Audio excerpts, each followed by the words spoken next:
CHAPTER VI of A Christmas When the West Was Young by Cyrus Townsend Brady. Is in the public domain. CHAPTER VI Life and Love. The man did not know what followed. He did not know how the door was torn open, how he rose unsteadily, and with a last effort pitched forward, bundle and all, into a frantic woman's arms, or how he was dragged into the house. The poor horse was brought in, too, needs must, since the man's icy hand still clutched the bridle. He awakened on his bed to find himself staring up into the face of his wife. He saw the flames roaring up the chimney. He saw the lamp in the window. The clock on the rude mantelpiece pointed to 4. He did not think of it then, but he had been over 4 hours fighting the storm. Warm and grateful indeed was the draught she gave him. She knelt beside him, murmuring soft endearments. She chafed his hands and feet. She called his name. He saw her face through a mist of weakness as she bent over him, and finally he saw the empty cradle, and by it the hanging little stocking. The last words of the man by the wagon came to him suddenly. He raised himself up painfully and stared at his wife. "The bundle, the baby," he whispered. The woman thought him distraught. She had laid the bundle on the bed, and had given it no thought in her fearful anxiety for her husband. She thought he referred to the child that was gone. The man divined her thought, too. "No, no," he said. "I brought him here." His eyes wandered about the room. Then he pointed to the bundle. "The baby there," he added with growing emphasis. The woman spoke amazed, scarcely beginning to comprehend, thinking him mad, yet her heart throbbing with what? Peace? Hope? Envy? Who knows? "You don't mean—" "Yes," he said, divining her thought. "It needs warmth, food." She turned instantly, unloosed the straps, tore away the blanket, and lifted from the swaddling wraps a tiny figure.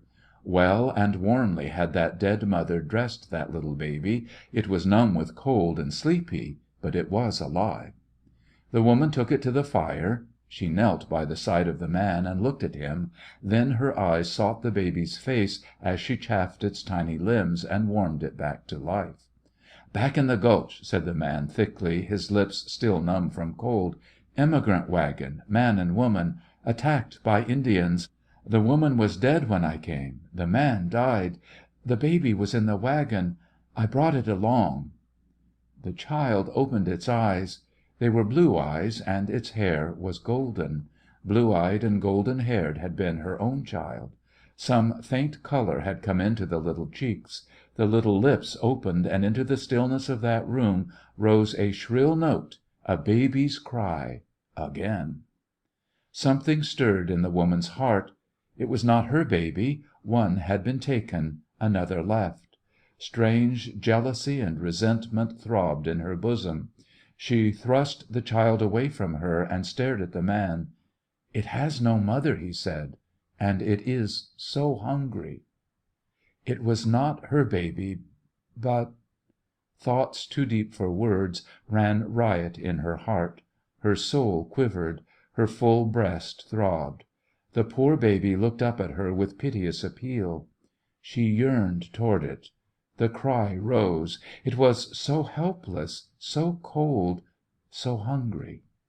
Her hands fumbled at the bosom of her dress, slowly at first, but finally with a passionate movement she tore the remaining fastenings away, and even as He of the manger had done, the child drank. Its cry stilled. One little hand lay along her neck as of yore. The woman bent and looked into the baby's face. Then she lifted up her head as she drew the little form closer to her heart. The man watched her. He forgot his pain. He saw her eyes brim. He saw the tears sparkle. He saw them fall silently as a rain of mercy down her face. They could hear the scream of the wind outside. Within was peace and some of the joy of Christmas Day. For unto them had a child been given. End of Chapter 6. End of A Christmas When the West Was Young by Cyrus Townsend Brady.